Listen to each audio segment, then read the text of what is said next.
नमस्कार, पोल पोल मीडिया से मैं अमित कुमार जैन। दोस्तों, आज विषय बेहद गंभीर है। बाबा राम रहीम, मैं कहूंगा राम रहीम, बाबा नहीं कहूंगा मैं। यह पाखंडी है क्योंकि यह 20 वर्षों की शिक्षा भोग रहा है।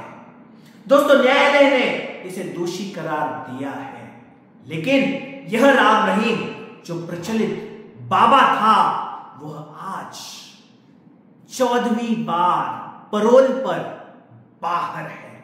इसकी जो परोल की जो मालिका है, गौर जरूर फरमाइएगा, 2020 में पहली बार 1 दिवसीय परोल के लिए बाहर आता है। उसके बाद 21 में वापस बाहर आता है, 22 में जनवरी का महीना, अप्रैल का महीना, अगस्त का महीना, नवंबर का महीना, बार बार परोल पर बाहर आता है।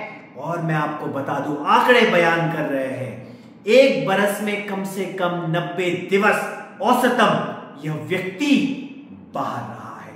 हत्यारा दोषी करार दिया गया है, बलात्कारी दोषी करार दिया गया है, एक पत्रकार को मारने का आरोप इस व्यक्ति के ऊपर सिद्ध हुआ है, 2 छोटी छोटी बच्चियों के ऊपर बलात्कार इस पाखंडी ने किया है। दोस्तों, हमें सावधान होना पड़ेगा।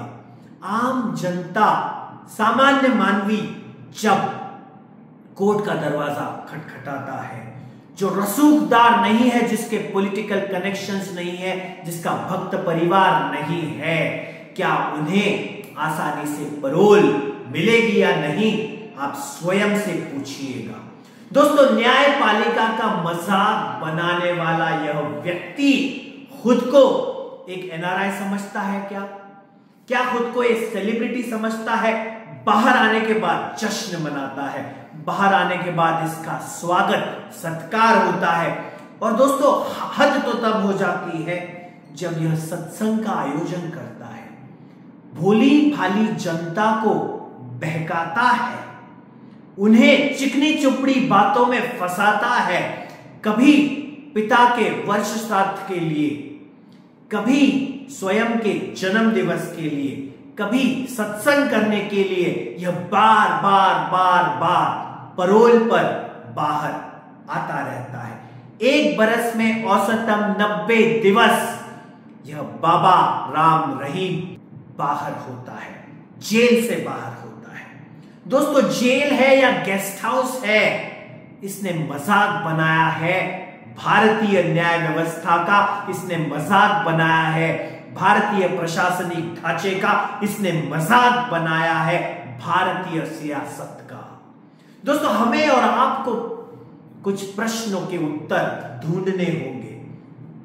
हम इतने भोले हैं कि ऐसे बाबाओं के, ऐसे गुनहगारों के चिकनी चुपड़ी बातों में आकर गुमराह हो जाते हैं। हमें खुद को सावधान करना पड़ेगा।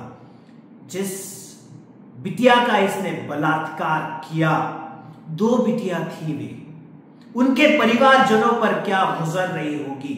इस प्रकार से वह सैलरीड एम्प्लॉय स्टाफ को रखता था जैसे उनके ऊपर उसकी खुद की हुकूमत हो।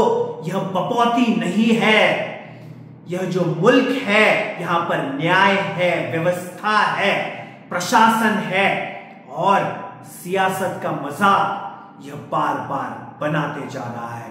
दोस्तों, सामान्य मानवी से पूछिएगा, अगर उसका छोटा सा अपराध है, उसकी घुटने घिस जाते हैं, उसकी चप्पलें घिस जाती है और उसे बाहर की दुनिया देखने नहीं मिलती। लेकिन जहां रसूख है, पैसों का घमंड है, और उसके दम पर गुंडों को पाल कर यह जो इसने हड़कंप मचाया था, उसकी सजा इसे मिली है।